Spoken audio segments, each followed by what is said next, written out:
Hello again. This is Andy Nicol, the course tutor for the Perfectly Spoken Advanced course. And in this lesson, we are going to be looking at future forms, some particular aspects of future forms. And then again in lesson 43, we'll be returning to this subject. This is, as always, a level C1 course in terms of the Common European Framework, more or less 7.5 on the IELTS scale. So, we're going to look at the following. Present continuous for future arrangements. Be going to for fixed plans. Contrast present continuous and be going to.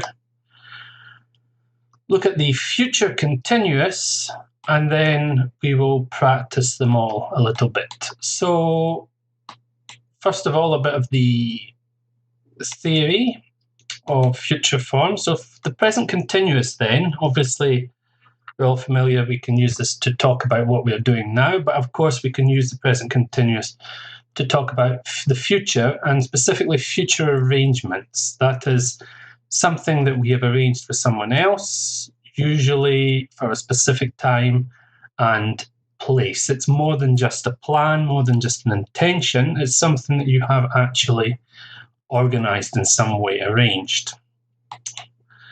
You know, you've bought the tickets, or you've phoned and made the appointment, etc. So here are some examples. What are you doing on Saturday morning? When we're asking about someone's plans or arrangements, we tend to use present continuous as the assumption is that they have got something arranged, otherwise there's not much point in asking. And here it says, I'm meeting Anne for a coffee at the station cafe. So the speaker has arranged with Anne to have a coffee at the station cafe, time, etc. So I'm meeting Anne for a coffee. Then we have be going to, which is followed by the infinitive of the verb.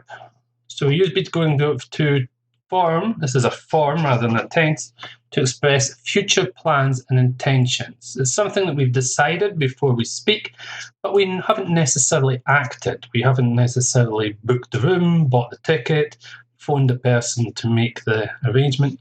It's an intention, something we've decided to do, but we haven't necessarily acted upon that intention. Some examples. We're going to watch the match later. Do you want to join us? Yes, notice be going to is followed by the main verb in the infinitive form. In the present continuous, the main verb is in the ing form. Okay, so we're going to watch the match later. Do you want to join us? She isn't going to stay much longer. Does not have intention to stay much longer. So, to contrast then, often it's possible to use either the present continuous tense or be going to form without any real difference. However, when it's something which is organized, as I've said, arranged, we prefer to use the present continuous. Be going to is favored when we have the intention of doing something but haven't acted yet. For example, I'm visiting my gran on Saturday. I called last night to tell her. Last night to tell her. Okay, so you have spoken to your grandmother and you've arranged that you're going to her house on Saturday. I'm visiting my gran on Saturday. Compare that with, we're going to ask David if he can help us. Okay, so we have this intention of doing it. We haven't acted in any way yet. We just have the intention of speaking to David to see if he can help us. Okay. Another tense we can use is the future continuous. We use it to say something will be in progress at a particular time in the future. This time next week, I'll be lying on the beach. We can use the future continuous to talk about events that are fixed, decided, or expected. This is similar to the present continuous for arrangements. Dr. Jones will be giving the keynote speech at the conference this weekend. We can also use it to say what we think is happening now. This is like predicting in the present. In other words, what we think somebody is doing right now, or what is happening right now. Don't phone her now, she'll be sleeping. I think that this is what she will be doing. Okay. You don't know for sure, but it's kind of based on your knowledge of her when she goes to bed and whatever. She'll be sleeping. Okay, we can also use it to suggest that something will happen in the normal course of events as opposed to something you've arranged. We'll be seeing Diane at the event. I haven't arranged to see her, but she's probably going and we're going. Would you like us to pass on a message? And also for polite inquiries. Will you be requiring any further assistance, sir? For example, the porter at a hotel who's just helped you to take your bags upstairs. Will you be requiring any further assistance? A polite inquiry. We can also use present simple to talk about the future in a very limited sense. We don't usually use present simple for future, but when it's a timetabled event, something which is programmed, bus timetables, trains, flight departures and arrivals, timetable of films, the showing sort of performance of films, etc., then we can use this tense. For example, the film starts at 7 o'clock. I'll meet you in the foyer. The foyer is the big entrance area when you go into the building. And the flight departs at 11:45 and the gate opens 30 minutes earlier. Again, these are scheduled, timetabled events. So let's have a look at some sentences and decide whether these are possible or not. Are these correct or incorrect? Okay, so what are you doing later? I don't know. I'm probably staying at home. Would be better to say I'm probably going to stay at home. This is an intention, rather than an arrangement. Okay, so we prefer to use going to here. Could obviously use will as well, the future simple. I'll probably stay at home.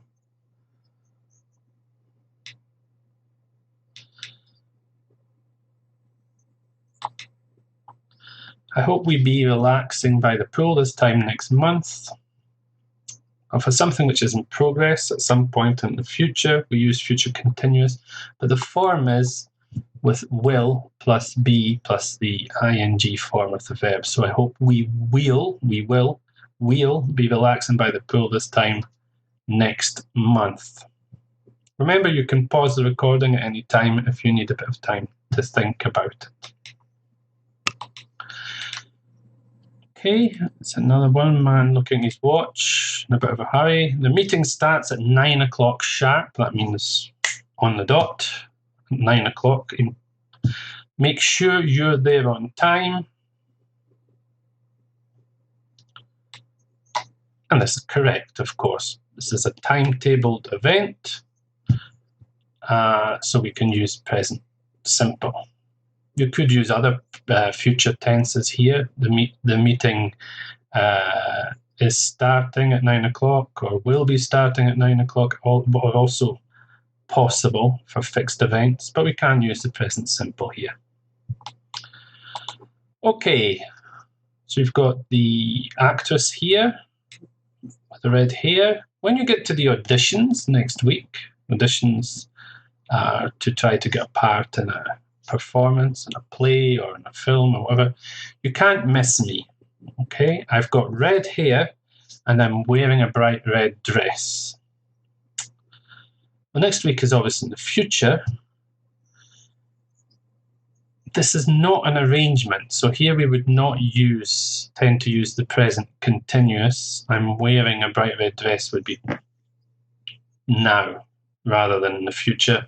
So better, I'll be wearing a bright red dress. here. It's not an arrangement. It's something that will be in progress at that particular time. This time next week, I'll be wearing a bright red dress. Okay. There's a woman relaxing on the sofa, watching television with a nice mug of coffee or cocoa or whatever. And it said, Mary, oh, she'll be watching a series on TV right now. So somebody's asked, well, what's Mary doing? Oh, she'll be watching a series on TV right now. So it's making a prediction about what's happening now, about the present. Future continuous. This is fine. Perfectly fine. Okay, next one. Group of co-workers, colleagues, having lunch together. Spoke to my colleagues this morning and I meet them for lunch later. Okay, so you have talked to your colleagues, you've arranged with them that later on they will get together for lunch. We don't use present simple for arrangements. We use present continuous. I'm meeting them for lunch later. Preferably present continuous here than going to, because you have actually arranged it with your colleagues. Okay. Don't get obviously too hung up about present continuous be going to. If you use the wrong one, you will still be understood, and the other person you're talking to might, if you're lucky, correct you, and at least then you can think, it's because of that. Okay, don't overthink it if you can. Okay, so a lady in a department store, in a clothes shop or whatever, buying an item, and it says, that's $12.99, madam, the shop assistant says. Will you be needing anything else? So pause the recording here if you need time to think. Is this likely or possible to use this tense here? And of course it is. It's a polite inquiry. Will you be needing anything else? Future continuous for polite inquiries. Okay. So now we are going to do something kind of like sentence transformation, something that you would do if you're doing the use of English of the advanced exam. You have to complete the sentences with between 3 and 6 words, and you're giving a word in bold here. So here's the initial one. Are you going to the supermarket later? If so, could you get some milk? Here we would like you to use the word will, so you need to complete this with the word will.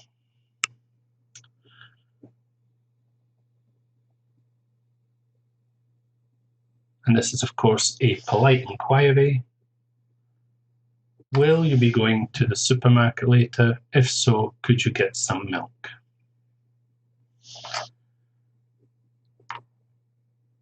Here's another one. Father and a son, fishing. I'm spending the weekend fishing with my dad. It's present continuous, obviously. I'm spending the weekend. It's an arrangement. You've got to go fishing with your dad. But we want to use the word spend instead of spending. And of course, we can use, so the weekend fishing with my dad is the same. I'm going to spend the weekend fishing with my dad. Remember, with going to, we use the infinitive without to. Okay? It's a slight difference. Obviously, this is more of a plan or intention rather than an arrangement, but more or less, as I said, you can use present continuous and going to often interchangeably without much difference. Okay, next one. Got a nice Hackney cab there. Hackney being a district in London. I actually used to live there a number of years ago. It's now very des-res, very desirable place to live, and there's been what we call gentrification taking place, which means people with a bit more cash have been buying up the properties, and some poor people have had to move out further from the centre of town. The Hackney Cab there, sorry, this is a complete going off on a tangent. The Hackney Cab there gets its name from this district of London, the very famous black cab. So here's the sentence. Do you want me to order a cab for tomorrow? And we need to use the word needing, which is in the ing form. And we've got will blank a cab for tomorrow. So we can use future continuous to make a polite request here. So will you be needing me to order a cab for tomorrow? Or will you be needing a cab? You could just say for tomorrow. Slightly different meanings, but needing me to order would be more similar to the first one. Will you be needing me to order a cab for tomorrow? Another one. So we've got the plane taking off at the airport.